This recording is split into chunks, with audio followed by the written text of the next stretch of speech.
Hey gamers, this is Liz Davidson from Beyond Solitaire, and I am showing off in other waters. This is a little game about exploring the oceans of another planet with an emergent storyline. So I'm just going to play through the first couple of minutes of the game, and then talk about how the game works and some of my general thoughts about it. All right, so here we are at our little title screen. And basically, what's going to happen is we are going to act as an AI bot that is going to, yes, air detective. We're going to help somebody navigate, but we are not fully aware of who we are either. Our memory is lost, and we're going to have a lot of stuff to figure out together.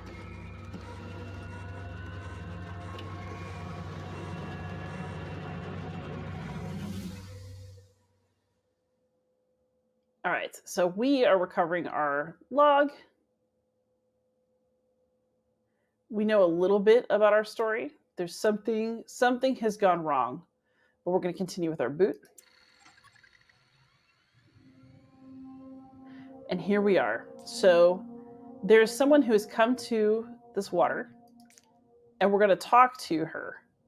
She really needs our help. She's out in the middle of these unknown waters, and we are going to help her navigate and investigate. So we're not human, but we can still talk to her. You get a little bit of a choice about how you respond.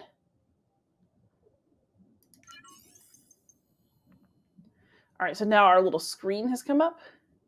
So let's see what we can do. Do a little scan.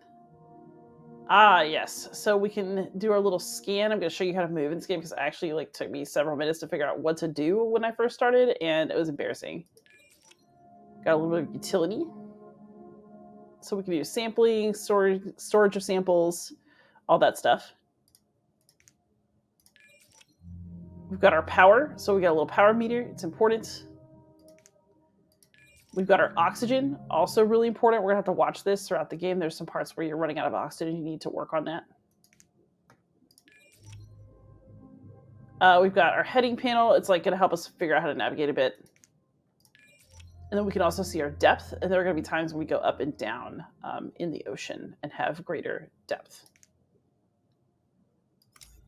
So basically the way you navigate is you use this thing to kind of point where you want to go. No, I don't know what I'm doing. Why am I installed in the suit? I have no clue, lady. We're going to work it out.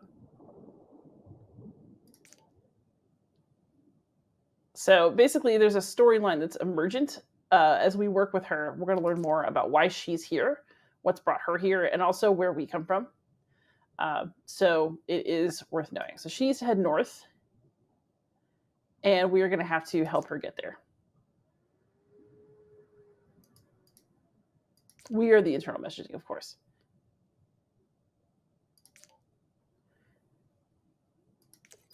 Okay, sure. So basically, you hit the triangle to scan, right? Then you see this. It's going to tell us where we could go.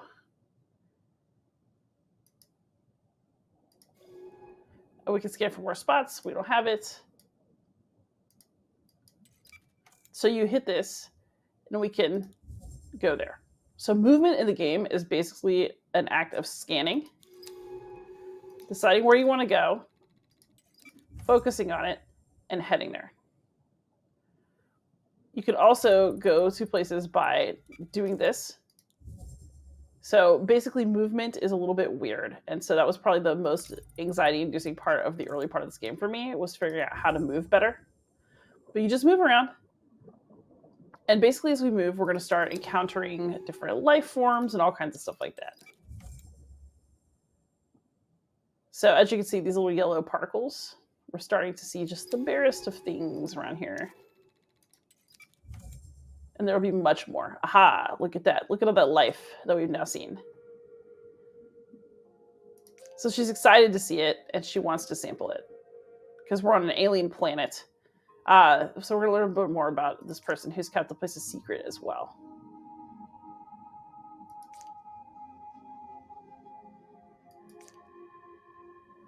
So she's amazed. We're amazed. Great. We can go check stuff out. So one thing that's kind of fun is you can go to these different locations. You can also head over and like get samples from them.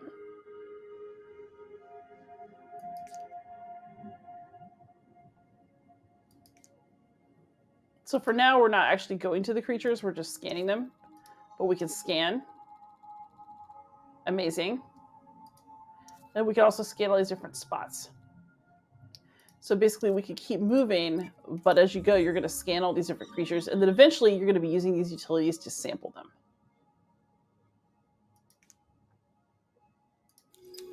So we'll scan, scan, scan. A lot of movement in the stalks. And this is where we're supposed to go next. So one thing you'll notice is that this movement is not the most interesting in the world. We have, however, just landed in a place where we can take a sample. So I'm going to show you how to do that, and then we're just going to talk about this game a little bit while I play for a couple more minutes. So we are going to sample.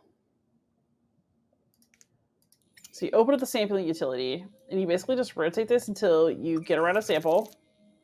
Amazing. You clamp it closed, and then you take the sample. Amazing. So we have a sample.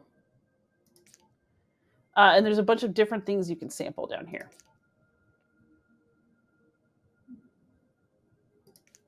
And so you can also drag things onto yourself and do stuff. So basically, there are some of these that'll boost your oxygen, that'll boost your power, that'll kind of help you get through all of this. So the samples are partially for scientific study, and they're partially for surviving under the water. So you should never be shy of using them, because you will have to.